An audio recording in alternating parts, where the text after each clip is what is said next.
Okay, recording. Hi, this is Tammy Parrish from the Clothing Compass, and today I have Jara Pascual. Welcome, Jara. Jara is an author and entrepreneur centered on innovation.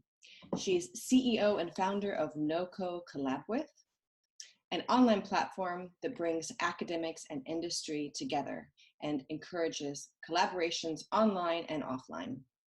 She's also the host of the innovation podcast, Business of Collaboration, which you can find on the knowco website. And she has written the book, Innovation and Collaboration in the Digital Era, from publisher De Grote, and that's coming out in the fall of this year. She's board member of the Forum Knowledge for Innovation at the European Parliament, working on topics of digitalization, of innovation ecosystems, and women investment. She has a degree in telecom engineering and an MBA, and she's writing about innovation management for different online magazines. She's worked for 15 years in innovation management, doing transformational innovation culture and projects in a number of Fortune 500 companies and research and development labs. So welcome, Jara. Thank you, Tammy. That's a long intro, and now I want to ask you the 3 questions for today. So you do a lot of public speaking, and I want to ask you, what has been your biggest return on investment from speaking for groups? I think it's very important, the public speaking. I found out key, and as I learned it at university, I was part of the debate team. So I was there for years, and we did national competitions. So I was training 4 hours per week on public speaking during 4 years. Public speaking is not only for big conferences or for big events, it's for everything. How maybe you can have a small conversation, how you can deal with a meeting, how to do a small presentation for customers or for other partners. All the tools and skills are applicable everywhere. Great. And tell me a tip. So you have a lot of professional training in speech and debate. And what is one tip you'd like to share with other speakers? I think it's very important to learn how to improvise, because we cannot memorize all the pitch or whatever we want to say all the time everywhere. So it's very good to have in mind, like you have maybe only 3 points, the idea you want to make across, and the rest is improvisation. And it's depending of the mood, how you are feeling today, or how you see the other person. You have to adapt all the time the how you talk about the audience as well. How do you learn to improvise? Practice? Yeah, that's what difficult. I learned to force myself to say, okay, I have a meeting tomorrow, I have a presentation, I have something I don't want to prepare. So even for interviews or whatever thing, I force myself to improvise. Okay, I am messing up here. Like, you know, when you are very bad in improvisation, the point is when you are doing these loopings all the time and you are not going to the point. So this is very important. So by practicing, you get in real life, you know, with real people, because you are feeling the pain. Like,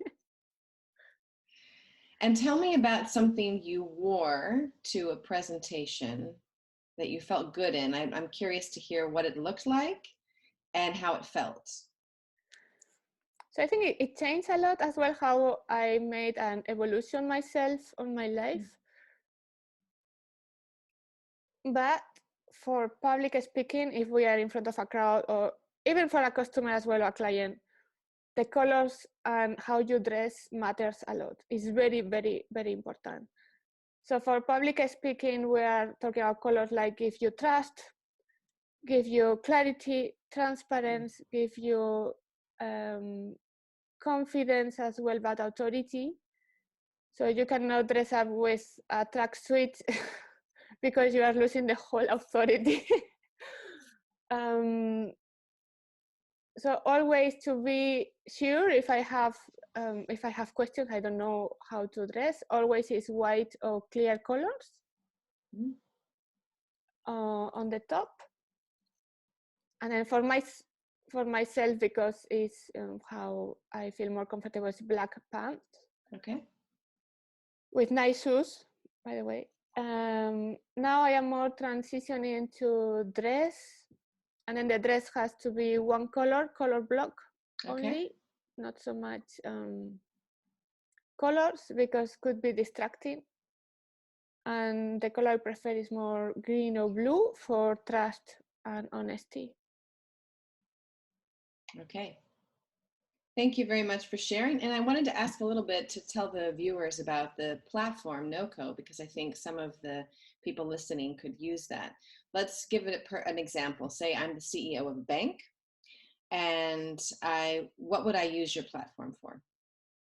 So in the case of the CEO of a bank, we are offering the technology expertise coaching or consulting, we can say.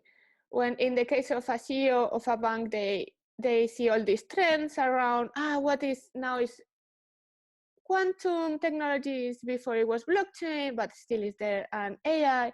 But of course maybe they don't know, because they are not physics on quantum, like it's very specific knowledge.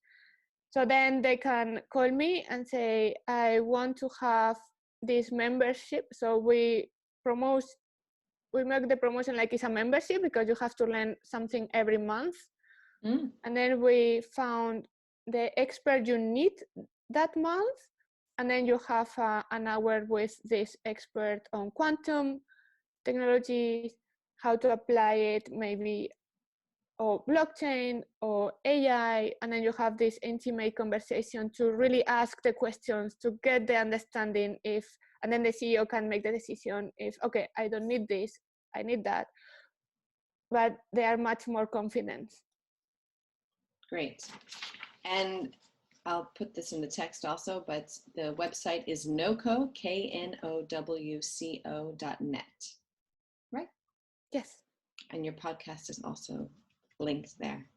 Yeah, it's in iTunes, in Spotify, Stitcher, and in Google Podcast as well. Great.